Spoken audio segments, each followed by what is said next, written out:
Alors cette année c'est encore une formidable édition de la Fête de l'Humanité avec plus de 600 000 personnes qui sont venues à la fois sur des moments festifs pour écouter des concerts et autres, mais aussi sur des temps de débat, des temps politiques forts, avec une envie de changer le monde, de changer la société française et aussi une aspiration au progrès social. On peut souligner aussi une fête de l'humanité très ensoleillée, une fois n'est pas coutume, peut-être un peu moins aujourd'hui, mais malgré tout une ambiance festive avec beaucoup de bonheur, de gaieté et d'envie de se retrouver et de se rassembler. On est sur une édition de la Fête de l'Humanité qui est, comme je le disais, à la fois une formidable réussite, encore une grande crue de la Fête de l'Humanité, mais qui est aussi singulière parce qu'elle se situe à un an d'une échéance politique majeure, l'élection présidentielle. Et on a vu au travers des allées les communistes faire signer la grande consultation citoyenne avec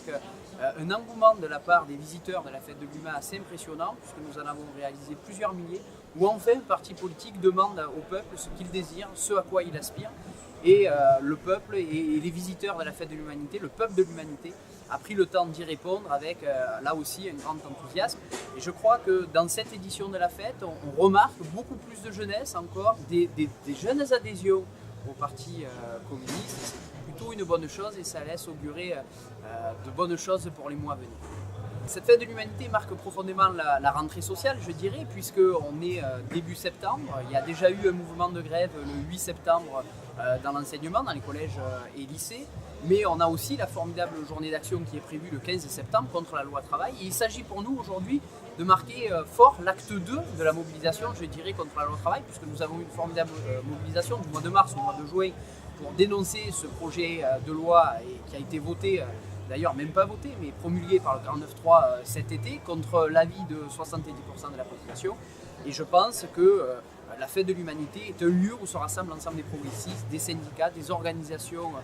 de progrès, associations, partis politiques, et qui, je l'ai vu au fil des stands et des débats, ont cette même aspiration à faire tomber cette loi pour rendre aux travailleurs toute la dignité auquel ils méritent et ils aspirent évidemment. Donc cette Fête de l'Humanité est pour le coup un grand moment pour la mobilisation sociale et lance le coup d'envoi de la rentrée sociale et politique en France comme chaque année d'ailleurs.